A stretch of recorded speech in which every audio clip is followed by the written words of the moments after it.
para não, né, o avançado da hora, meu nome é Márcio Carvalho, sou mestrando em Educação e a minha área de pesquisa é ensino médio e juventude.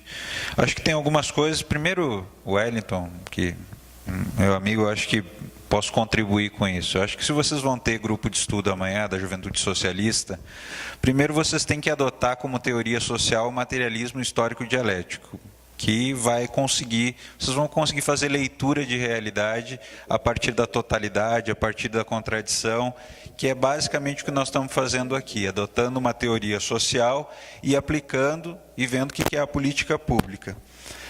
A primeira questão que eu gostaria de colocar, a professora já colocou sobre a questão do ensino noturno, e aí ouvi também a Secretaria de Estado da Educação, mesmo sabendo, Fabi, que você está numa situação complicadíssima aqui, né, até por falta de um governador comprometido com um projeto de Estado decente. E, ao falar do ensino médio, eu acho que a gente precisa entender o ensino médio na totalidade da educação básica. E aí a gente precisa entender que essa medida provisória, inclusive, deturpa o nome da educação básica, porque é a degradação do ensino médio. Porque uma coisa que nós não podemos só discursar e querer nos contrapor é a realidade. A realidade é que hoje, na gestão pública, principalmente em governos de Estado mínimo, vale muito mais a finança do que a política pública. E isso, inevitavelmente, se essa medida provisória, infelizmente, passar e alguém disser, vamos fazer uma privatização, aqui uma parceria público-privada para fazer com empresas a profissionalização, e você falar não, a única coisa que o governador vai fazer, né, em respeito ao seu trabalho, é ele colocar na Copel, lhe tirar da educação, porque manda ele, manda a economia, manda o baiano aí que foi importado para ser secretário da Fazenda, manda nesse esquema de Estado mínimo a economia, e eu acho que esse é o perigo maior dessa medida provisória. Vamos lembrar que a emenda da medida provisória fala primeiro, antes do reforma do ensino médio, da educação integral. Me ensinou um responsável político pela minha formação política que pior que um imbecil é um imbecil com iniciativa. É basicamente isso que traduz essa medida provisória. Alguém queria falar de ensino integral e enfiou o Estado mínimo no pior face possível, porque o professor Maurício Requião tem razão, essa medida provisória não beneficia sequer a indústria, e quando vocês estudarem com materialismo histórico, exército de reserva, vocês vão entender que mesmo hoje precisa de qualificação dos nossos estudantes, e nós temos que inverter a lógica, pensar que existe uma contradição clara, e essa contradição eu queria ouvir tanto a Fábio quanto a professora Mônica, e se o deputado também quiser falar, essa contradição da aceleração dos estudos para criar um fato de que nós temos mais pessoas com certificados no ensino médio.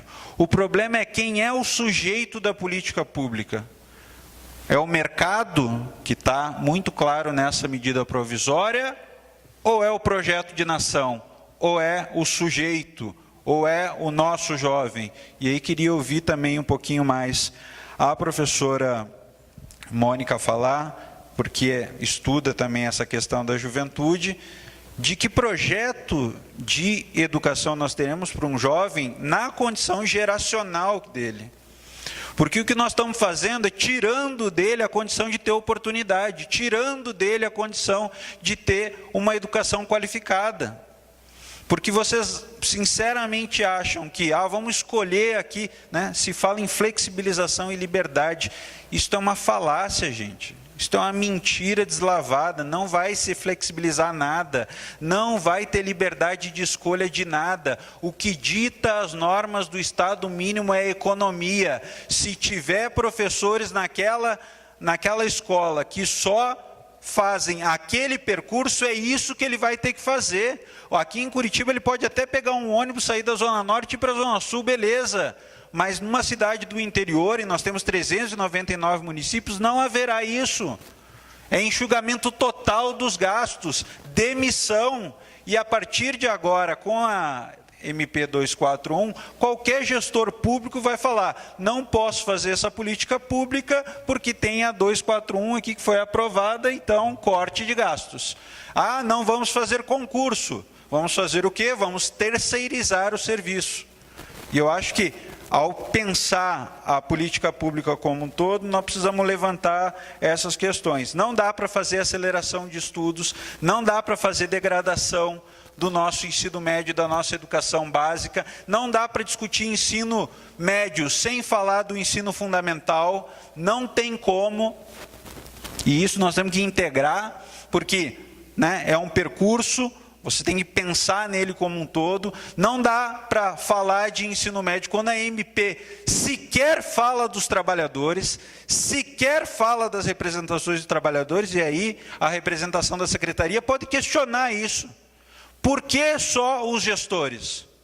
Por que não os trabalhadores? Por que não os professores? Por que não os estudantes? Por que não? E aí, é óbvio, não vou falar mais, porque já falei demais, mas são essas minhas humildes contribuições a essa MP que, para mim, particularmente como pesquisador da área, é um desastre. Obrigado.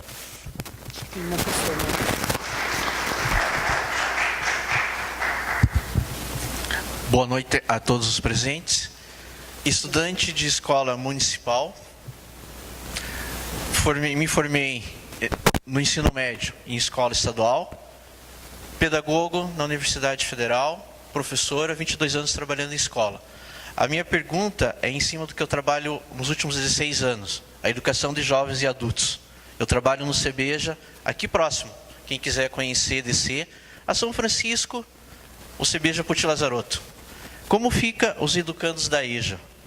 Aqui está se falando do ensino integral. E para quem trabalha 8 horas, que são a maioria dos meus educandos e das educandas, quem não está trabalhando no serviço carteira assinada, é dona de casa. É alguém que se separou e tem que sustentar o filho pergunta, mãe, e isso? E o ensino dela, do passado ela não teve, ela está indo atrás agora.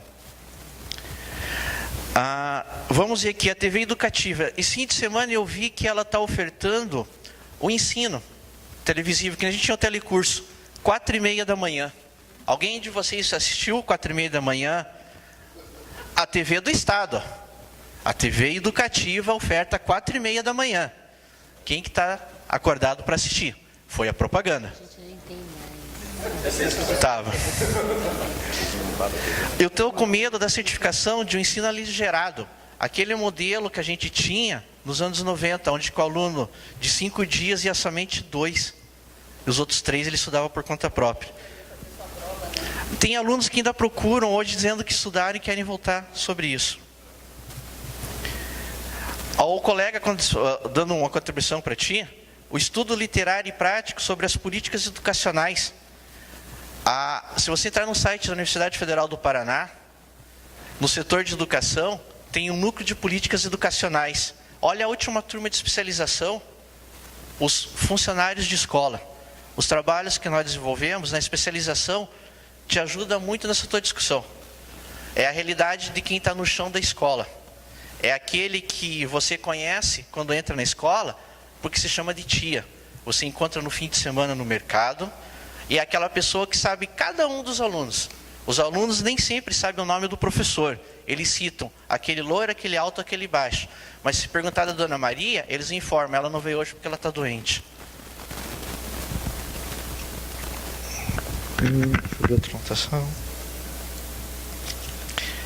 Isso tudo, eu estou falando no contexto de CEBEJA de 3 períodos, que é o que a gente tem. Mas muitas das escolas de EJA e o ensino da EJA é um período só. Como que fica esse estudo daí e como que fica dentro dessa medida? Tem mais uma pergunta também? Sim.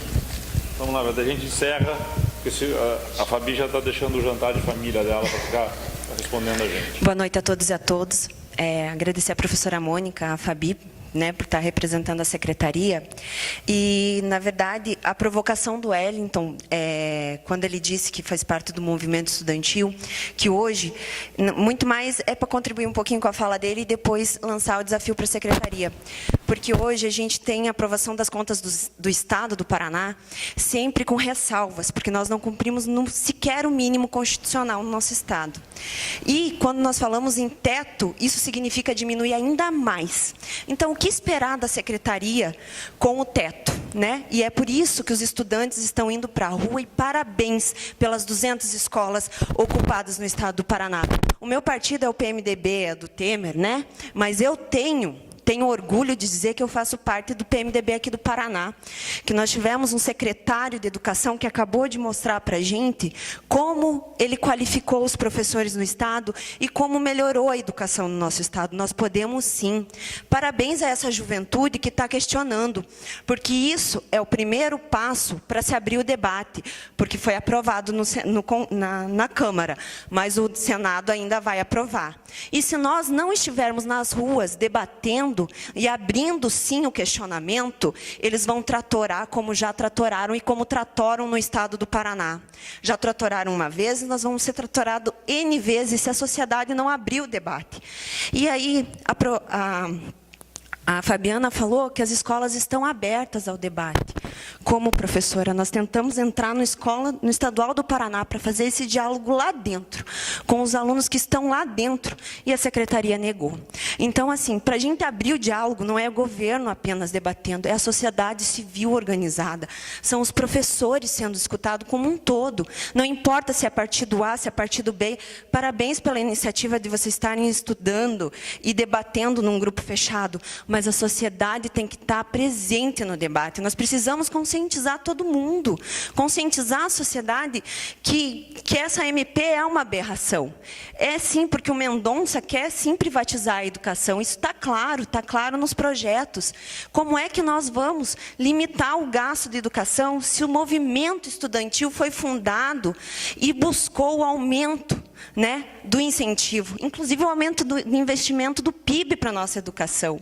E aí, sim, o que esperar dessa secretaria? Porque o que a gente vê na realidade é o abandono das nossas escolas, é a Operação Publicano, é a Operação Quadro Negro das escolas que não saíram do papel.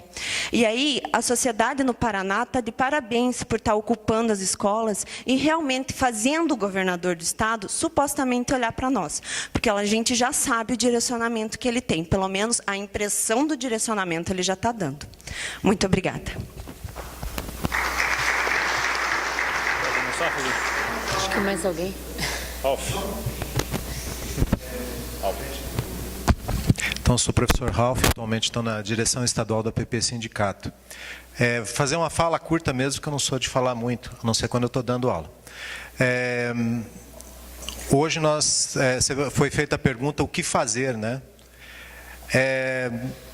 Tem